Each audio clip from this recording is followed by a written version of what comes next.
Very good morning everyone, welcome back. Where today we will see next point under admission of partner. आज हम दो चीज़ें देखेंगे. एक तो रहेगा अपना calculation of sacrifice ratio. Okay, how we can calculate sacrifice ratio. And second thing is treatment of goodwill. ठीक है, गुडविल जो आपको प्रॉब्लम में दिया जाएगा उसकी हम कैसे ट्रीटमेंट करेंगे. ठीक है, उसको हम कैसे ट्रीट करेंगे या फिर उसका हम क्या करेंगे, कैसे करेंगे.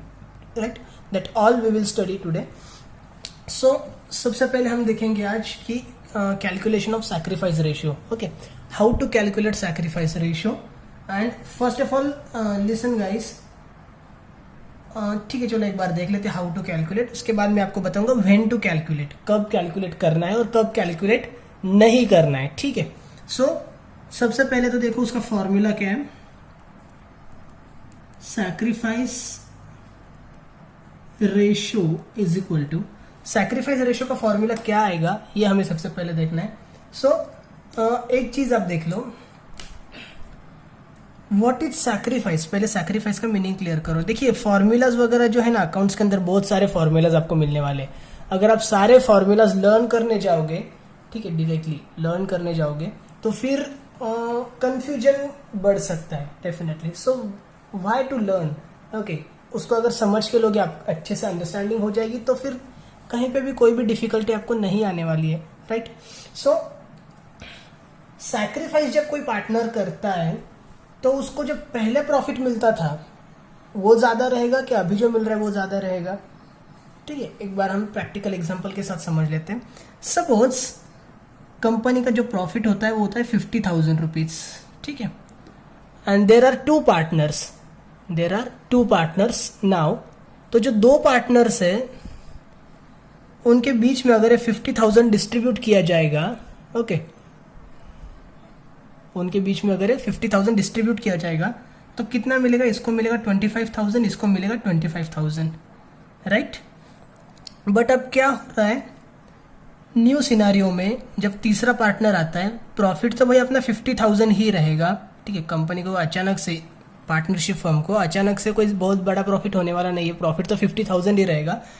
बट अभी इसके जो हिस्से है वो 3 हिस्से होने वाले हैं और न्यू पार्टनर आते टाइम पे बता देता है कि वो कितना लेने वाला है. ठीक है, सो अगर न्यू पार्टनर ने बोल दिया I will take 10,000 for sure, ठीक है, मुझे 10,000 रुपये प्रॉफिट चाहिए, अगर उसने बोल दिया है तो इस केस में क्या हो जाएगा, what will happen in that case. 50,000 में से 10,000 तो नया पार्टनर लेके जा रहा है, रिमेनिंग कितना है 40,000. अभी 40,000 में से इसको मिलेगा 20,000 और इसको मिलेगा 20,000. करेक्ट. सो क्या हो रहा है, पहले इसको मिलता था 25, अभी मिल रहा है 20. पहले इसको भी मिलता था 25, अभी मिल रहा है 20. Right, so as you can see what happens when new partners joins the partnership firm. Sacrifice होता है, मतलब क्या होता है, वो अपना कुछ प्रॉफिट छोड़ देता है इसके लिए, नए पार्टनर के लिए. बराबर है, वो उसी को हम बोलते हैं सैक्रिफाइस करना, त्याग कर देना. ठीक है, बलिदान कर देना. राइट, तो इसके अंदर आपको क्या देखने को मिलता है, कौन सा आपको प्रॉफिट बड़ा है, ओल्ड वाला या न्यू वाला. डेफिनेटली ओल्ड वाला बड़ा रहेगा ना यार. ओल्ड के टाइम पे क्या था, कम लोग थे तो ज्यादा प्रॉफिट मिलता था. अभी जब न्यू हो गया है तो उसके अंदर क्या हो गया, आपके कुछ पीपल ऐड हो गए जिसकी वजह से भी आपको जो मिलेगा वो थोड़ा कम मिलेगा. बराबर है. राइट, सो हमेशा से देखिए when new partner comes in, हमेशा से जो ओल्ड प्रॉफिट होता है वो हमारा ज्यादा होता है और न्यू प्रॉफिट अपना कम होता है. ठीक है, तो सैक्रिफाइस अगर आपको कैलकुलेट करना होगा तो आप कैसे कैलकुलेट कर सकते हो, old ratio minus new ratio. Okay, sacrifice ratio कैसे कैलकुलेट होगा आपका, old ratio minus new ratio, या फिर old share minus new share of partner, you may call that. ठीक है, तो ये तो हो गया अपना फॉर्मूला. फॉर्मूला भी आप याद कैसे कर सकते हो. सैक्रिफाइस मतलब क्या होता है, पहले हमें बहुत ज्यादा मिलता था, अभी जो नया पार्टनर आया उसकी वजह से अभी हमें कम मिलने लगा है. ठीक है, सिंपली पहले ज्यादा मिलता था मतलब ओल्ड वाला ज्यादा था, अभी कम मिल रहा है मतलब न्यू वाला कम है, तो ओल्ड में से न्यू को माइनस कर दो. बराबर, जो भी डिफरेंस निकलेगा वो क्या रहेगा आपके लिए, sacrifice ratio. Right, now see when to calculate sacrifice ratio. सबसे पहले ध्यान में रखना, if your problem contains old ratio and new ratio, both are given ready-made, ठीक है। बोथ से भी ज्यादा आप बोल सकते हो कि old new ratio. New ratio अगर आपको रेडीमेड प्रॉब्लम के अंदर दिया रहेगा ना, रेडीमेड प्रॉब्लम के अंदर न्यू रेशियो दिया रहेगा, तो फिर आपको कैलकुलेट करना पड़ेगा सैक्रिफाइस रेशियो, क्योंकि सैक्रिफाइस रेशियो उस टाइम पे कुछ भी आ सकता है। But if new ratio is not given in the problem के अंदर न्यू रेशियो दिया नहीं है, ठीक है। जैसे हमने कल न्यू रेशियो को कैलकुलेट किया था, उस तरह से अगर हम न्यू रेशियो कैलकुलेट करते हैं, means if your problem contains share of new partner, share of new partner जैसे कि आपको पता है 1/4, 1/5 इस तरह से दिया जाता है, ठीक है। Second thing old ratio for example 2:3, ठीक है, फॉर एग्जाम्पल बोल रहा हूं मैं। अगर ये दो चीजें आपको गिवन है, this two things are given readymade in your problem, what you do, आप इस पर से क्या कैलकुलेट करते हो, इसको यूज करके आप सबसे पहले निकालते हो स्टेप 1 के अंदर बैलेंस ऑफ 1, एंड स्टेप 2 में आप निकालते हो न्यू रेशियो, करेक्ट है। So whenever you calculate new ratio using this information, in that case you will always get sacrifice ratio exactly equal to the old ratio, ठीक है।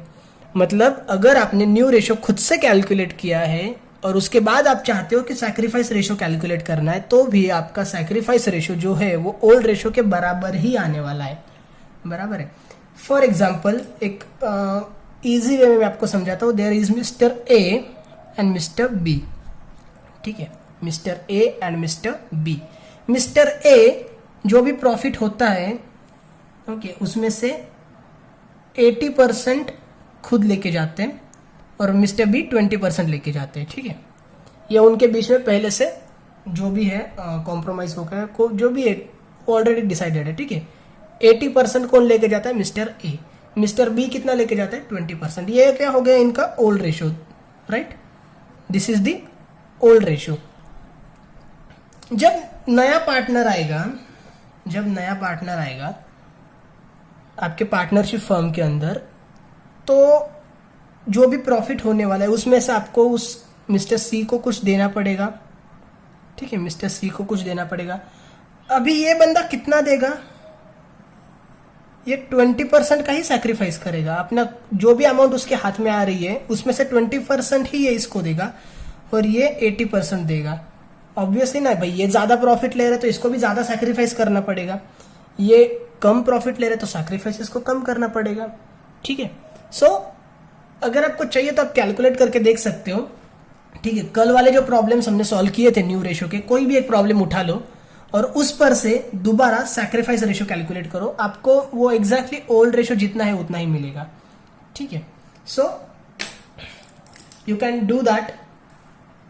Now when to calculate sacrifice ratio, you have to calculate sacrifice ratio when new ratio is given readymade in the problem. New ratio अगर आपको problem में readymade दिया होगा तो आपको sacrifice ratio calculate करना है। अगर न्यू रेशियो रेडीमेड नहीं दिया है, न्यू रेशियो आपको कैलकुलेट करने की रिक्वायरमेंट है, तो न्यू रेशियो कैलकुलेट करने की कोई जरूरत नहीं पड़ेगी आपको। डायरेक्टली ओल्ड रेशियो आप यूज कर सकते हो एज अ सैक्रिफाइस रेशियो, ठीक है। Old ratio you can use as a sacrifice ratio, okay. लेकिन उसको ओल्ड रेशियो नाम मत देना, उसको सैक्रिफाइस रेशियो ही बोलना, क्योंकि प्रैक्टिकली हमें सैक्रिफाइस ही यूज करना चाहिए। ओल्ड रेशियो यूज करना ये एक गलत बात है, okay, this is wrong thing. आपके टेक्स्ट बुक में उन्होंने डायरेक्टली ओल्ड रेशियो लिख के दिया है कि distribute goodwill in old ratio, okay, but old ratio use करना क्यों गलत है, बिकॉज हम सैक्रिफाइस करते हैं कुछ, तो हमें सैक्रिफाइस रेशियो ही यूज करना चाहिए। भले ही अभी आपका आंसर सेम आएगा because ratio comes equal, but still नाम यूज करते टाइम पे हमें उसको सैक्रिफाइस बोलना अच्छा रहता है, ठीक है। Let it be, let's calculate sacrifice ratio. How to calculate sacrifice ratio, see that. For example old ratio is 2:1, problem के अंदर ये रेडीमेड मिलेगा आपको, ठीक है। Old ratio is 2:1 and new ratio is 3:1:1, okay. Old ratio है आपका 2:1 और न्यू रेशियो आपका 3:1:1, right. So you have to calculate sacrifice ratio, and the formula to calculate sacrifice ratio is old ratio minus new ratio। Okay, अभी आपको जो partners है उनका sacrifice ratio निकालना है। कौन सैक्रिफाइस करेगा यार? यहाँ पे देखो, suppose mister A mister B ये ओल्ड पार्टनर्स है, mister A mister B mister C ये न्यू पार्टनर्स है। तो सैक्रिफाइस कौन करेगा? डेफिनेटली जो पुराने पार्टनर्स है वही सैक्रिफाइस करेंगे ना। जो पुराने पार्टनर्स है उनके प्रॉफिट में से कुछ तो भी हमें अभी तीसरे को देना पड़ेगा, नए पार्टनर को देना पड़ेगा। मतलब सैक्रिफाइस हमेशा ओल्ड पार्टनर्स ही करते हैं, नया पार्टनर कुछ सैक्रिफाइस नहीं करता। उल्टा नया पार्टनर जो रहता है वो पुराने पार्टनर की मेहनत की कमाई पहले कुछ दिनों में मुफ्त में चबा जाता है, ठीक है, मुफ्त में खा जाता है, राइट। सो सपोज यहाँ पे पार्टनर्स के नाम नहीं दिए तो we will assume A and B. Okay, आपके प्रॉब्लम में पूरा दिया रहेगा, हमने ये बस शॉर्टकट में लिया है। सो पहले ए का कैलकुलेट करते हैं। ए का ओल्ड रेशियो कितना है? यू कैन सी, सपोज इसका टोटल कर लेते हैं हम एक बार। 2 + 1 बिकम्स 3 एंड 3 + 1 + 1 बिकम्स 4, ठीक है। तो ए का शेयर कितना आएगा? 2:1, मतलब 2 divided by 2 + 1 3, right. Minus new share कितना है उसका? ए का 3, बट यहाँ पे डिवाइडेड बाय 3 अभी नहीं कर रहा है क्योंकि हम टोटल कितने 3 और 1 4 और 3 और 1 4 और 1 5 हिस्से कर रहे टोटल, ठीक है, 5।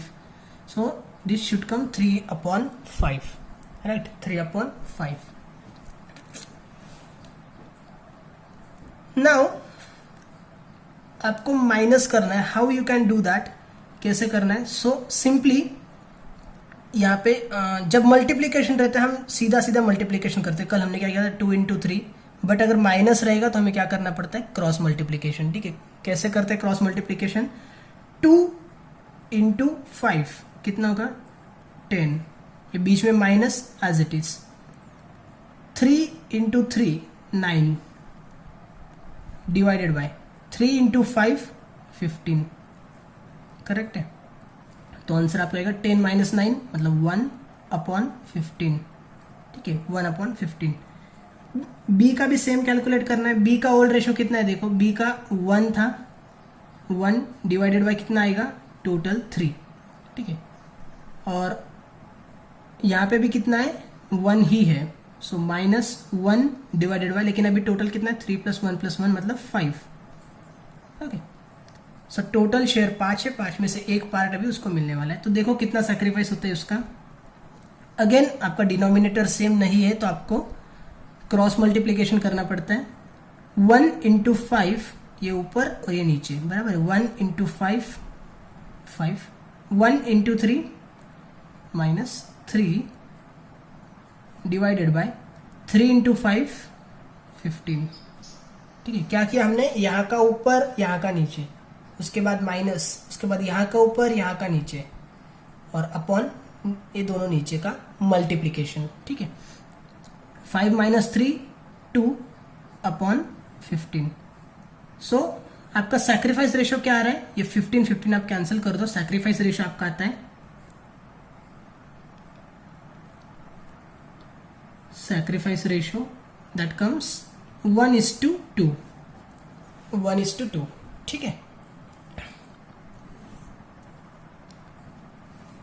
Let's calculate one more. Suppose old ratio is given equal and new ratio it is also given equal, ठीक है। पहले हम क्या करते थे? प्रॉफिट और लॉसेस जो भी है इक्वली डिस्ट्रीब्यूट करते थे। अभी दोबारा हमने क्या किया? Profit and losses we have decided to distribute still profits and losses in the equal ratio, right. तो आपका सैक्रिफाइस रेशियो क्या आ जाएगा? देखो, sacrifice ratio is equal to old minus new, बराबर है ना, old ratio minus new ratio, okay, is equal to sacrifice ratio.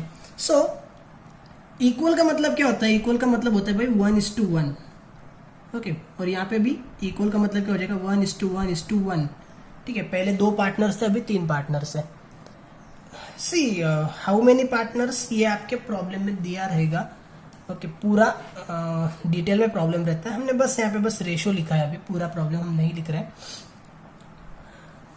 So let's calculate ए का ओल्ड रेशो क्या है, 1:1 मतलब क्या, इसका टोटल कर लो, this is 2 and this is 3, correct है। तो ए का ओल्ड रेशो क्या है 1/2, ओके, ये वाला 2 लेना होता है, माइनस न्यू रेशो क्या है उसका, अगेन 1 ही है। आप बोलोगे पहले उसका रेशो 1 था, अभी भी उसका रेशो 1 है, मतलब वो कुछ भी सैक्रिफाइस नहीं कर रहा है, ऐसा है क्या, बिल्कुल नहीं है, ठीक है, ऐसा बिल्कुल भी नहीं है। वो दिखने में भले ही आपको इक्वल लगता है, आप डायरेक्टली ये 1 में से 1 माइनस कर देते हो, तो ये क्यों रॉन्ग है उसका रीजन मैं आपको बता रहा हूँ, ठीक है। 1/2 माइनस 1/3, इसको कैसे सॉल्व करोगे, cross multiplication, 1 into 3 3 minus 1 into 2 2 divided by 3 into 5 6, तो 3 minus 2 हो गया 1, 1/6, ये आ गया ए का answer, okay. In the same way B का कैलकुलेट करना है, B is equal to, B का ओल्ड रेशो देखो कितना है, बी का है पहले 1 divided by 2 minus new ratio कितना है उसका, अगेन 1, सो 1 डिवाइडेड बाय 3। ये जो divided by 2 and divided by 3 है वो बहुत ज्यादा मैटर करता है, ठीक है। बहुत से जन को ऐसा लग जाता है कि पहले उसका 1 था रेशो, अभी भी उसका रेशो 1 है, मतलब पहले जितना प्रॉफिट मिलता था अभी भी उतना मिल रहा है, ऐसा नहीं है, ठीक है। सो सी क्रॉस मल्टीप्लीकेशन करना पड़ेगा क्योंकि आपका डिनोमिनेटर सेम नहीं है, 1 into 3 मतलब 3 minus 1 into 2 2 divided by 2 into 3 5। अभी इसको कैसे सॉल्व करेंगे, 3 minus 2 मतलब 1 upon, sorry 6, it should be 6, okay, 1/6, right. तो आपका जो सैक्रिफाइस रेशो आता है वो कितना आ रहा है, 1/6 इज टू 1/6, मतलब ये 6 कैंसिल हो जाएगा, ओके। सैक्रिफाइस रेशो आपका कितना निकलेगा 1/1, राइट, 1/1, ये हो जाएगा आपका sacrifice ratio, okay. In that case you have to solve the sacrifice ratios, you have to calculate the sacrifice ratios. Sacrifice ratio कब calculate करेंगे, when new ratio is given ready made in the problem। new ratio अगर ready made problem में दिया, इसका मतलब क्या होता है, इसका मतलब ये होता है कि भाई पहले सपोज पहले हम जो पार्टनर थे वो 2:1 में अपना प्रॉफिट डिस्ट्रीब्यूट करते थे, अभी हम तुझे अलाउ करते पार्टनरशिप फर्म के अंदर, अभी अपन तीनों मिलके जो प्रॉफिट डिस्ट्रीब्यूट करेंगे वो करेंगे 3:1 के अंदर, ठीक है। ऐसा हमने ओरली बोल दिया, तो इसको हम क्या बोलते हैं, इन दैट केस अपना सैक्रिफाइस रेशियो कुछ भी आ सकता है, कोई एक बंदा सैक्रिफाइस कर सकता है, कोई एक बंदा नहीं करेगा सैक्रिफाइस, कुछ भी हो सकता है, ठीक है। तो हमें कैलकुलेशन की जरूरत पड़ती है, लेकिन जब हम कहेंगे कि भाई नया पार्टनर है उसको कितना प्रॉफिट चाहिए, अकॉर्डिंगली न्यू रेशियो कैलकुलेट कर लेते हैं हम, और अकॉर्डिंगली न्यू रेशियो जब हम कैलकुलेट करेंगे, ठीक है, हियर, तो आपका सैक्रिफाइस भी ओल्ड के जितना ही निकलने वाला है, right. So let it B, आगे हम चलते हैं treatment of goodwill. Treatment of goodwill is very very important for us. Treatment of goodwill ये अगर समझा तो कुछ भी नहीं बचता है जो आपको नहीं समझ में आएगा, ओके। जनरली हम जो सॉल्व करते हैं वो लेजर फॉर्मेट के अंदर सॉल्व करते हैं, बट आपको जर्नल भी प्रॉब्लम के अंदर कभी कभी पूछ लेते हैं, तो आपको जर्नल एंट्रीज भी क्लियर होना बहुत जरूरी होता है, ठीक है। सबसे पहले ये समझो what is goodwill, okay. What is goodwill, goodwill मतलब आपका होता है, गुडविल का मतलब होता है profit of future, profit of future because of past efforts, ठीक है। मतलब आपकी जो मार्केट के अंदर रेप्यूटेशन है, गुडविल को हम क्या बोलते हैं, रेप्यूटेशन, करेक्ट है, गुडविल को हम क्या बोलते हैं, रेप्यूटेशन। बट रेप्यूटेशन अपनी मॉनिटरीली हम ट्रीट नहीं कर सकते, तो उसको आप ऐसे बोल सकते हो कि आप जो फ्यूचर में प्रॉफिट कमाओगे ना, क्यों कमाओगे, क्योंकि आपकी मार्केट के अंदर रेप्यूटेशन है। और वो रेप्यूटेशन क्यों आई है, क्योंकि आपने पास्ट में, मतलब भूतकाल में कुछ ना कुछ अच्छे डिसीजंस लिए थे, आपने पास्ट के अंदर कुछ अच्छे डिसीजंस लिए थे, जिसकी वजह से आपकी मार्केट के अंदर अभी अच्छी खासी रेप्यूटेशन है। ओके, आपने पास्ट में कुछ अच्छे डिसीजंस लिए थे, जिसकी वजह से मार्केट में भी आपकी अच्छी खासी रेप्यूटेशन है, और उस रेप्यूटेशन की वजह से आपको फ्यूचर में प्रॉफिट्स होने वाले, राइट।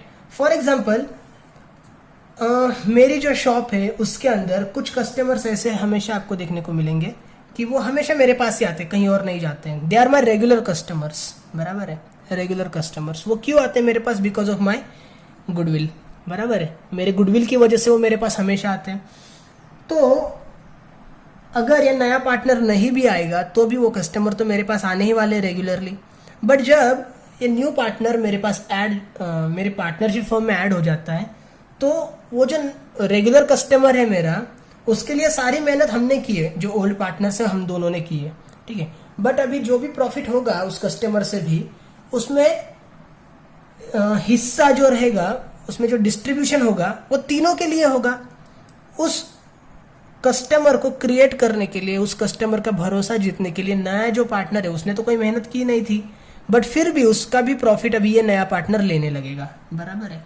तो ये थोड़ी सी नाइंसाफी हो जाएगी ना ओल्ड पार्टनर्स के साथ, कि भाई हमारी सालों की मेहनत है जिसकी वजह से हमने इतने सारे कस्टमर्स बना के रखे हैं, अभी तू आ रहा है तो तू प्रॉफिट्स तो लेके जाएगा, बराबर है। मतलब मेहनत हमने की थी इन कस्टमर्स को तैयार करने के लिए, ये कस्टमर्स तू कुछ भी नहीं करेगा तो भी मेरे पास ही आने वाले हैं, और इनसे जो प्रॉफिट मिलेगा वो हम दोनों को ही मिलना चाहिए, बट अभी उसमें भी तू हिस्सा लेगा, तो ये तो भाई हमारा सैक्रिफाइस हो रहा है ना, ठीक है। तो हमें उसका कुछ क्या मिलना चाहिए, उसका हमें कुछ मिलना चाहिए कॉम्पनसेशन, बराबर है, कॉम्पनसेशन। सो कॉम्पनसेशन के फॉर्म में, जस्ट बिकॉज ऑफ कॉम्पनसेशन क्या होता है, जो आपका न्यू पार्टनर है वो कुछ ना कुछ कैश लेके आता है इन द फॉर्म ऑफ गुडविल, ठीक है। जो नया पार्टनर आपके पार्टनरशिप फर्म में ऐड होगा वो कैपिटल के लिए तो कुछ ना कुछ पैसा लेके आएगा ही, बट हम उससे कुछ ज्यादा पैसा मांग लेते हैं। हम बोलते हैं कि भाई हमारी फर्म की जो गुडविल है उसकी वजह से फ्यूचर में कुछ प्रॉफिट होने वाला है, जो कि तू भी ले लेगा, जो कि तुझे नहीं लेना चाहिए, क्योंकि मेहनत सारी हम दोनों ने की है, तो हमें कुछ ना कुछ कॉम्पनसेशन चाहिए उसके बदले में, ठीक है। तो क्या होता है, जो भी गुडविल रहेगी फर्म की उसको हम वैल्यूएट करते हैं, उसको हम कैलकुलेट करते हैं, और अकॉर्डिंगली उसका जो शेयर निकलता है थर्ड पार्टनर का, उस उतने ही अमाउंट ये थर्ड पार्टनर लेके आता है इन कैश, ठीक है। अगर ये कैश लेके आएगा गुडविल के फॉर्म में, तो हमें क्या एंट्री करनी चाहिए, तो इसकी जो जर्नल एंट्रीज होती है वो सिंपली होती है, फर्स्ट एंट्री हम इसकी जो करते हैं वो करते हैं कैश अकाउंट डेबिट, पैसा लेके आ रहा है इसलिए कैश अकाउंट डेबिट, टू ये पैसा क्या है, what is this, this is goodwill, right, तो to goodwill account, cash account debit to goodwill account. And second entry इसकी जो हम करते हैं वो क्या करेंगे, ये जो गुडविल वो लेके आ रहा है वो क्यों लेके आ रहा है, this is the compensation for old partners, बराबर है। तो ये जो पैसा है ये हमें किसको देना चाहिए, ये हमें ओल्ड पार्टनर्स को देना चाहिए, करेक्ट है। तो सेकंड एंट्री इसकी हो जाती है goodwill account debit, goodwill account debit, इस गुडविल को हम कैंसिल कर रहे हैं इन शॉर्ट, ठीक है। और इसको डिस्ट्रीब्यूट किसको कर रहे हैं, to old partners, okay, to old partners capital account, to old partners capital account, ठीक है। मतलब क्या है कि न्यू पार्टनर पहले कुछ कैश लेके आएगा और वही कैश हम डिस्ट्रीब्यूट कर देंगे पुराने पार्टनर्स को, in which ratio, in sacrifice ratio,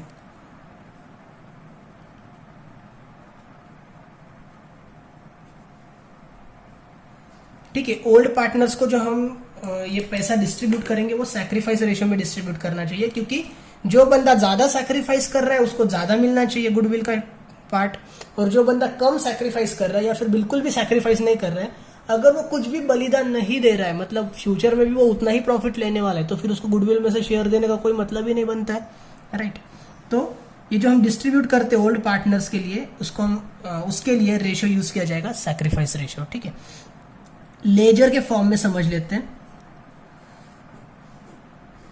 the accounts that we will prepare is,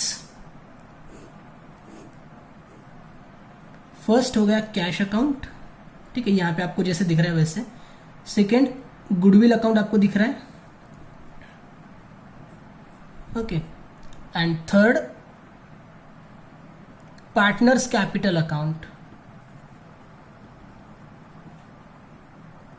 partners capital account, ठीक है। पार्टनर्स कैपिटल जो रहता है वो सभी पार्टनर्स के कॉलम रहेंगे सेपरेटली,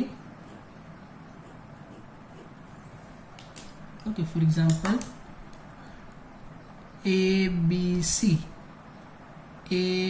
सी, ठीक है। So what we will do in that case, simply हमें तो लेजर बनाना होता है भाई, हमें जर्नल करना नहीं होता है। जर्नल एंट्रीज याद रखना और जर्नल एंट्रीज के अकॉर्डिंगली सॉल्व करना जरा क्या कहते हैं उसे, दिमाग को थोड़ा टेंशन हो जाता है। So what we can do in easy manner, simply क्या हो रहा है, गुडविल ब्रॉट इन कैश, मतलब भाई नया बंदा जो है वो कुछ पैसे लेके आ रहा है गुडविल के लिए, ठीक है। गुडविल के लिए कुछ पैसे लेके आ रहे हैं, मतलब कैश अकाउंट के डेबिट में हमें इसको रिकॉर्ड करना चाहिए, बराबर है। यहाँ पे हम क्या रिकॉर्ड करेंगे, कैश वो लेके आ रहा है, लेकिन क्यों लेके आ रहा है, गुडविल के लिए लेके आ रहा है, मतलब यहाँ पे हमें रिकॉर्ड करना है गुडविल, ठीक है। और यही गुडविल हम क्या कर रहे हैं, पुराने जो पार्टनर्स हैं हमारे, ओल्ड पार्टनर्स जो उनको हम डिस्ट्रीब्यूट कर दे रहे हैं। तो ओल्ड पार्टनर्स कैपिटल के कहाँ पे लिखना है, क्रेडिट साइड में, ठीक है। तो क्रेडिट में हम क्या लिखेंगे, ओल्ड पार्टनर्स को हम क्या डिस्ट्रीब्यूट कर रहे हैं, गुडविल डिस्ट्रीब्यूट कर रहे हैं ना, तो यहां पे हम लिख देंगे गुडविल, करेक्ट। गुडविल अकाउंट में हमें एंट्री करने की जरूरत नहीं है, या फिर गुडविल अकाउंट हम नहीं बनाने वाले। उसका रीजन क्या है, अगर आप देखो, आपने अगर लेजर जो सीखा है 11th में, अकॉर्डिंगली क्या होना चाहिए, कैश अकाउंट डेबिट है, मतलब कैश अकाउंट के डेबिट में आपको क्या लिखना है, गुडविल, हमने लिख दिया, ठीक है। गुडविल अकाउंट के क्रेडिट में आपको क्या लिखना है, ये कैश, ठीक है, लिख दिया आपने। अगेन गुडविल अकाउंट के डेबिट में आपको क्या लिखना है, ओल्ड पार्टनर्स कैपिटल, ठीक है, कैपिटल लिख दिया आपने। और पार्टनर्स कैपिटल के क्रेडिट में क्या लिखना है, गुडविल, लिख दिया, ठीक है। तो गुडविल के डेबिट में भी आपने रिकॉर्ड किया, गुडविल के क्रेडिट में भी रिकॉर्ड किया, मतलब गुडविल अकाउंट आपका एक्चुअली क्या होने वाला है, टैली होने वाला है, बराबर है। गुडविल अकाउंट आपका टैली हो जाता है, या फिर आप ऐसे कह सकते हो कि वो कैंसिल हो जाता है। एक बार आपने क्रेडिट लिखा, दूसरी बार डेबिट लिखा, मतलब आपकी जो एंट्री हो रही है एक्चुअली कैश अकाउंट के डेबिट में लिखना है और पार्टनर्स कैपिटल के क्रेडिट में लिखना है। क्या लिखना है, कैश के डेबिट में लिखेंगे गुडविल, क्योंकि कैश आ रही है। पार्टनर्स कैपिटल के क्रेडिट में लिखेंगे गुडविल, क्यों, क्योंकि वो कैश हम पार्टनर्स को डिस्ट्रीब्यूट कर रहे हैं, right. And we will distribute amounts to old partners in the sacrifice ratio, ठीक है, एकदम इजी है। गुडविल के एंट्रीज अगर आप अपने टेक्स्ट बुक के हिसाब से टेक्निकली लर्न करने जाओगे तो आपको डिफिकल्ट लगेगा, बट अभी आप क्या याद रखो, सिर्फ कैश अकाउंट के डेबिट में लिखना है गुडविल और पार्टनर्स कैपिटल के क्रेडिट में लिखना है गुडविल, बस। कैश आ रही है, cash comes in, that's why recorded in debit side of cash account, and it is distributed as it is to the partners, that's why it is recorded in the credit side of partners capital account, okay. तो ये जो goodwill account है इसको आपको prepare करने की जरूरत ही नहीं है, ठीक है। बस 2 ही अकाउंट्स हम प्रिपेयर करेंगे for goodwill, okay, not for whole problem. Second एक सिनारियो ऐसे हो जाता है, भाई नया पार्टनर जो है ना वो बोलता है कि मैं कैश लेके नहीं आऊंगा गुडविल के लिए, okay, cash is not brought in the form of goodwill, मैं गुडविल के लिए कैश लेके नहीं आऊंगा। तो फिर क्या हो जाएगा इन दैट केस, जब आपकी न्यू पार्टनरशिप फर्म क्रिएट होती है तो आपका एक बैलेंस शीट होता है, बैलेंस शीट के अंदर आपको ऑलरेडी कुछ गुडविल दिख रहा है जो कि ओल्ड पार्टनर्स का है, ठीक है। मैं आपको एक सैंपल बैलेंस शीट बना रहा हूं यहाँ पे, ठीक है, balance sheet. Here goodwill is given suppose 1 lakh rupees, okay, 100 rupees, अभी कॉलम छोटा इसलिए मैं बना रहा हूँ। बिल्डिंग है बिल्डिंग है 50,000, फर्नीचर है आपका 40,000। Okay, this is your new balance sheet जिसके अंदर आपका गुडविल है 1 लाख रुपीज, बिल्डिंग है 50,000, फर्नीचर है 40,000। तो भाई हो क्या रहा है, ये हो यह रहा है कि जब आपका न्यू पार्टनर आने वाला है उसके बाद ये जो बैलेंस शीट रहेगा वो दोनों का नहीं रहेगा, वो बैलेंस शीट हो जाएगा तीनों का। Okay, for all 3 partners. तो ये जो फर्नीचर रहेगा वो भी तीनों का है, ये जो बिल्डिंग है वो भी तीनों लोगों की है, और ये जो गुडविल है वो भी तो हमें तीनों लोगों का ही बोलना पड़ेगा ना। ऐसे तो हम नहीं बोल सकते कि बैलेंस शीट के अंदर जो गुडविल है वो ये पुराने दोनों की है और बाकी के जो एसेट्स है वो तीनों की है, क्योंकि न्यू पार्टनर ने इसके लिए कोई भी अमाउंट नहीं लाई है। ऐसे तो हम नहीं बोल सकते। We have to give equal right for all the assets to each and every partner. तो हम क्या कर लेते, गुडविल को हम बुक्स में रेज कर लेते, मतलब बढ़ा लेते अमाउंट। कैश एक्चुअली आपके पास नहीं आ रही है, you are not getting physical cash. Okay, cash account यहां पे मैं बना रहा हूं, you are not getting physical cash. ये गुडविल अकाउंट एंड ये हो गया आपका पार्टनर्स कैपिटल अकाउंट। ठीक है, you are not getting physical cash, but still आपको क्या करना पड़ेगा, न्यू पार्टनर का जितना शेयर बनता है कैश में उतना गुडविल को बुक्स में रेज करके लेना पड़ेगा, गुडविल बढ़ा लेना चाहिए। ठीक है, and this is totally wrong. ये आपको जो अकाउंटिंग स्टैंडर्ड्स होते हैं, accounting standards means the rules and regulations और द प्रिंसिपल्स फॉर अकाउंटिंग, ये आपको अलाउ नहीं करता है। आप गुडविल तभी ही रिकॉर्ड कर सकते हो, या फिर आपके बुक्स में आप कौन सी चीजें रिकॉर्ड कर सकते हो, if something happens in the form of money. अगर कोई भी मॉनेटरी ट्रांजैक्शन है तो ही आप आपके बुक्स में रिकॉर्ड कर सकते हो। अभी यहाँ पे अगर वो पैसा नहीं ला रहा है तो आप उसको बुक्स में रिकॉर्ड नहीं कर सकते हो। ठीक है, टेक्निकली ये रॉन्ग है, आप इसको बुक्स में रिकॉर्ड नहीं कर सकते हो, बट अभी क्या है, करना पड़ेगा रिकॉर्ड। ठीक है, अब हम रिकॉर्ड कर रहे हैं, मतलब ये हम रॉन्ग कर रहे हैं, this is totally wrong. But आपके टेक्स्ट बुक के अंदर पता नहीं क्यों ये चीज दे रखी है। ये चीज जो है ना, कोई भी स्टैंडर्ड बुक्स आप उठा लो, ठीक है, लाइक जो ICAI की बुक्स होती है, CA की स्टूडेंट्स जनरली, ठीक है, चार्टर्ड अकाउंटेंट्स पढ़ने वाले, उनके बुक्स में ये चीज वो बिल्कुल भी नहीं देते हैं। This is not allowed actually. अगर अलाउड ही नहीं तो आप कर क्यों सकते हो, बराबर है, तो आपके बुक्स में ही वो नहीं मिलेगा। बट अभी ये 12th स्टैंडर्ड की जो बुक्स है, I don't know how they are giving this things. ये देना ही एक्चुअली गलत है, बट अभी दिया है तो हम सीख लेते हैं, no problem. You can see cash is not brought in the form of goodwill. Cash तो भाई वो लेके नहीं आ रहा है, ठीक है, बट फिर भी गुडविल हम क्या करें, रेज करें, गुडविल बढ़ा रहे, तो इसकी एंट्री क्या होनी चाहिए, goodwill account debit.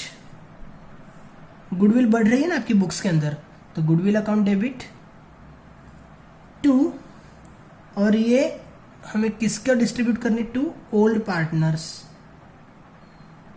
To old partners capital account. Okay, मतलब ये जो सेकंड एंट्री है वही हमने डायरेक्टली कर ली है, ये जो फर्स्ट वाली एंट्री है वो हम नहीं कर रहे। ठीक है, तो इन दैट केस क्या होता है, गुडविल के डेबिट में आप लिखते हो, गुडविल के डेबिट में आप लिखते हो क्या, गुडविल के डेबिट में इसका नाम डालना है ना, राइट। गुडविल के डेबिट में आप लिखते हो ओल्ड पार्टनर्स कैपिटल, और कैपिटल के क्रेडिट में आप लिखते हो गुडविल। ठीक है, goodwill. So in that case आपको कैश अकाउंट में कुछ भी रिकॉर्ड करने की जरूरत नहीं पड़ती है, और गुडविल अकाउंट के भी क्रेडिट में आपने बस ये रिकॉर्ड किया है। ठीक है, कैपिटल में भी आपने बस सॉरी गुडविल के डेबिट में आपने बस रिकॉर्ड किया है, कैपिटल के बस क्रेडिट में रिकॉर्ड किया है। यहाँ पे जैसे आपका गुडविल टैली हो रहा था, यहाँ पे आपका गुडविल टैली नहीं हो रहा है, तो आपको यहाँ पे गुडविल अकाउंट प्रिपेयर करना पड़ेगा। Okay, you must prepare goodwill account in that case. And इसके अंदर एक केस और आ जाता है कि गुडविल रेज किया बुक के अंदर and return of. Return of मतलब आपने बुक्स के अंदर गुडविल को रेज किया और उसको रिटर्न ऑफ कर दिया, मतलब उसको हमने पार्टनर्स को बोला कि भाई ठीक है, हमने गुडविल को तो बढ़ा दिया है आपकी बुक्स के अंदर, ओके, जितना न्यू पार्टनर का शेयर होना चाहिए उतना, बट अभी आप उसको तुरंत विड्रॉ कर लो, निकाल लो, अपने पास मत रखो, राइट। जब हम अपने कैपिटल में से, अभी गुडविल जो है वो पहले हमने यहाँ पे रिकॉर्ड किया, right, goodwill account, and immediately we have distributed that amount to the partners capital. मतलब अभी गुडविल कहाँ पड़ा हुआ है, पार्टनर्स कैपिटल के अंदर पड़ा हुआ है, ठीक है। और जब इसको पार्टनर्स विड्रॉ करेंगे मतलब क्या हो जाएगा, एक्चुअली हम अपने कैपिटल में से कोई चीज विड्रॉ कर रहे हैं, राइट। हमने कैपिटल में उसको इंक्रीज कर लिया था, कैपिटल में से कोई चीज विड्रॉ कर रहे हैं। इसका मतलब हम क्या कर रहे हैं, कैपिटल अकाउंट को डेबिट देना पड़ेगा ना। जैसे हम ड्राइंग्स करते हैं तो हम क्या करते हैं, कैपिटल में से विड्रॉ करते हैं, तो उसकी जो एंट्री हो जाती है आपकी वो हो जाती है all partners capital account debit. Now all बोल रहा हूं मैं, ओल्ड नहीं बोल रहा हूं, ठीक है। All partners capital account debit. All क्यों बोल रहा हूं मैं, क्योंकि हमने ये जो गुडविल है पुराने पार्टनर्स को जो कंपनसेशन है वो उनको दे दिया है, यहाँ पे डिस्ट्रीब्यूट कर दिया है। अभी यहाँ पे जो गुडविल दिख रहा है वो 100 रुपीज ना दिखते हुए यहाँ पे अभी वो गुडविल जो आपको दिख रहा है वो 150 दिख रहा है, ठीक है। And this is for all 3 partners, not for 2 partners, ठीक है। That's why this must be distributed to each and every partner, okay। all partners capital account debit to क्या निकालेंगे, गुडविल के फॉर्म में निकालेंगे, मतलब निकालेंगे तो कैश निकालेंगे ना, to cash account, right, to cash account. अभी बात आती है रेशो की, तो यहां पे भी हमने जो रेशो यूज करना है वो हमें सैक्रिफाइस ही यूज करना चाहिए, ठीक है। सैक्रिफाइस रेशो ही यूज करना चाहिए, बट आपके टेक्स्ट बुक के अंदर उन्होंने ओल्ड रेशो बोला है, ठीक है। So you must use sacrifice ratio. Old ratio अगर आप यूज करते हो तो सीए की एग्जाम में आपको आधा भी मार्क्स नहीं मिलने वाला, या फिर नेट के एग्जाम्स वगैरह। जनरली मैंने 2-3 बार एग्जाम दे के रखी नेट की एग्जाम, एंड ये क्वेश्चन हमेशा आता है, ठीक है। अगर हम ओल्ड रेशो यूज करते तो मार्क्स नहीं मिलते, डायरेक्टली वो रॉन्ग दे देते। So you must use sacrifice ratio, okay. अब ये बात अलग है कि आपकी सैक्रिफाइस रेशो और ओल्ड रेशो सेम आ सकता है। कब सेम आ सकता है, जब आप न्यू रेशो खुद से कैलकुलेट करते हो उस टाइम पे। अगर आप न्यू रेशो खुद से कैलकुलेट नहीं करते हो तो फिर आपका सैक्रिफाइस रेशो डिफरेंट ही आने वाला है, ओके। एंड ऑल पार्टनर्स को जो आप यहाँ पे नीचे डिस्ट्रीब्यूट करोगे, when you speak about all partners, when you speak about all partners you have to use new ratio, बराबर है। ऑल पार्टनर्स मतलब 3 पार्टनर्स है, और 3 पार्टनर के लिए जो रेशो रहेगा वो तो न्यू रेशो ही रहेगा ना, बराबर है। ओल्ड रेशो तो 2 पार्टनर के लिए होता है, करेक्ट। एंड लास्ट केस है, third case, goodwill given to old partners personally. मतलब ये जो बंदा था मिस्टर सी, उसने क्या बोला कि यार ये बुक्स में कुछ झंझट मत करो, ठीक। आपका क्या बनता है, कितना लॉस हो रहा है आपका गुडविल सपोज यहाँ पे था 1 लाख रुपीज, 1 लाख रुपीज का लॉस हो रहा है ना, ठीक है। तो मैं आपको दे देता ना कुछ, समझ लेंगे हम ले दे के कुछ, ठीक है, मामला सेटल कर लेंगे। I will pay you 50,000। क्यों बात को उछाल रहे हो, क्यों ये कर रहे हो, संभाल लेंगे ना। मतलब पर्सनली उन्होंने अपने आप में कुछ, ओके। अगर कुछ भी पर्सनली हो जाता है ना, ठीक है, पर्सनली अगर कुछ भी होता है तो उसकी हम कोई भी एंट्री नहीं करते अपने बुक्स ऑफ अकाउंट्स के अंदर। हम बुक्स ऑफ अकाउंट्स में कौन सी एंट्री करेंगे, जो भी अपने बिजनेस ट्रांजैक्शंस है उसी की एंट्री करेंगे। अगर वो पर्सनली कुछ भी करते हैं तो हमें यहाँ पे कोई भी एंट्रीज नहीं करनी रहेगी, ठीक है। तो थोड़ा सा थियोरेटिकल पार्ट है, गुडविल समझने के लिए थोड़ा सा ट्रिकी लग सकता है, डिफिकल्ट लग सकता है, बट आपको क्या करना है, मैं आपको जब प्रैक्टिकल एग्जांपल्स हम स्टार्ट करेंगे, actually from tomorrow onwards we will start practical examples, no problem. तो हम ये चीज अच्छे से समझ लेंगे, ठीक है। सिंपली आपको क्या समझना है, अगर आप गुडविल कैश के अंदर लेके आते हो तो आपको क्या लिखना है, कैश अकाउंट के डेबिट में लिखना है, क्योंकि गुडविल आ रहा है। और वो गुडविल हम क्या करेंगे, पुराने पार्टनर्स को एज अ कॉम्पनसेशन देने वाले, so we will distribute that to old partners immediately, ठीक है। गुडविल अकाउंट प्रिपेयर करने की कोई जरूरत नहीं है। कैश अकाउंट के डेबिट में लिखो गुडविल, कैपिटल के क्रेडिट में लिखो गुडविल, बात खत्म, ठीक है। अगर गुडविल कैश के अंदर नहीं आ रही, मतलब हम कैश अकाउंट में कुछ भी नहीं लिख सकते यहाँ पे, ओके। तो हमें क्या करना है, गुडविल हम इंक्रीज कर रहे हैं, एसेट इंक्रीज हो रही है, मतलब एसेट के डेबिट में लिखना चाहिए, तो हम लिखेंगे गुडविल के डेबिट में to partners capital, old partners capital, ठीक है, क्योंकि हमें उसको डिस्ट्रीब्यूट करनी है। और ओल्ड पार्टनर्स के कैपिटल में लिखेंगे बाय गुडविल। मतलब ये जो हो रहा था वो तो सेम हो रहा है, सिर्फ डेबिट हमने फर्स्ट केस के अंदर कैश को किया था, सेकंड केस में हम डेबिट करेंगे गुडविल को, ठीक है। उतना एक ही डिफरेंस रहेगा, बाकी कैपिटल क्रेडिट तो पहले भी हो रहा था, अभी भी हो रहा है, राइट। एंड रिटर्न ऑफ अभी करना है कि नहीं करना है, ये डिसीजन किसका रहता है, फर्म का रहता है कि हमने गुडविल बढ़ा तो दिया है भाई बुक्स के अंदर, अभी आपको रखना है तो रखो, नहीं रखना है तो निकाल लो, ठीक है। अगर उन्होंने विड्रॉ कर लिया गुडविल तो पार्टनर्स कैपिटल को हम डेबिट देंगे, एंड क्या विड्रॉ कर रहे हैं, कैश विड्रॉ कर रहे हैं, मतलब कैश क्रेडिट में लिखेंगे, राइट। एंड अगर कुछ भी पर्सनली हो रहा है तो उसकी कोई भी एंट्री करने की रिक्वायरमेंट नहीं होती है, right. We record only monetary transactions for business के जो भी ट्रांजैक्शंस होते हैं वही हम रिकॉर्ड करते हैं, पर्सनल ट्रांजैक्शंस कुछ भी हो सकते हैं उनके, हम उसको रिकॉर्ड नहीं करते, राइट। आई होप आपको ये समझ में आया होगा। अगर कुछ भी क्वेरी रहती है then please contact me, I will definitely try to sort out all your queries, difficulties. And ये चीज़ आपको बहुत ज़्यादा अच्छे से समझ में तब आएगी जब हम एक्चुअली इसके प्रॉब्लम्स लेना स्टार्ट कर देंगे। We will start practical problems from tomorrow onwards, so please stay tuned, take care, bye bye, thank you.